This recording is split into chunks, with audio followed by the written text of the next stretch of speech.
Hey guys, this video is talking about how the Warriors can get Giannis. If the Warriors want Giannis, it can't just be the Warriors and the Bucks. They're going to have to get the Bulls in there. So what the Warriors will receive is Giannis and Gary Trent Jr. The Bulls will then get Draymond Green.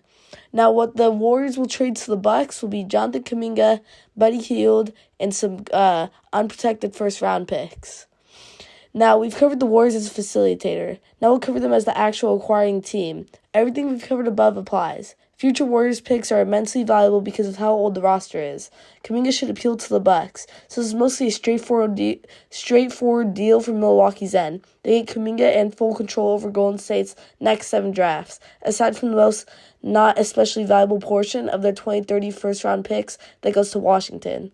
In this scenario, the Bucks would get it if it fell between number 1 and number 20, which is where most pick value is derived. They'd also get one more pretty interesting pick from the Bulls.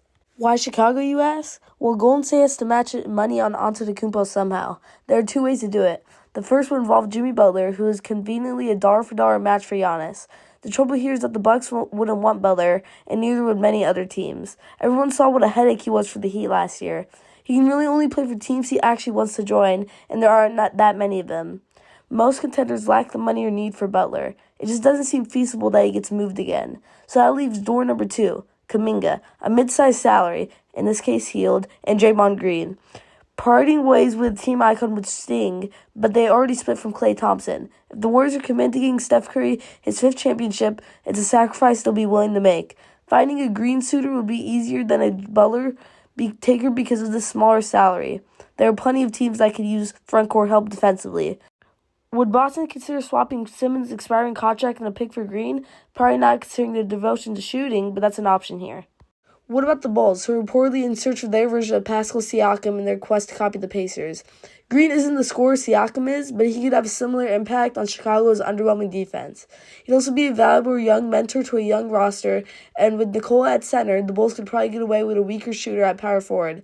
They'd be placing a big burden on Nikola and Kobe White to create late-game shots, but this would be a very fun, up-tempo, pass-happy team. If nothing else, it would suggest that the Bulls are serious about trying to win something.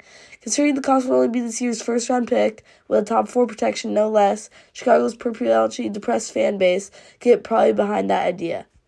The Warriors have more to work with here than the Lakers or Knicks. We haven't even mentioned B-Pods, who the Warriors once refused to trade for Lauri Markkanen. His star has dimmed since his promising rookie year, but he's a solid player who can farther entice the Bucks. If this turns into a true bidding war, one in which smaller markets have a real chance, the Warriors are outgunned. But if Antetokounmpo keeps the circle small, the Warriors have a real shot. Where do you guys think Giannis is going to end up? Comment down below. See you all next time.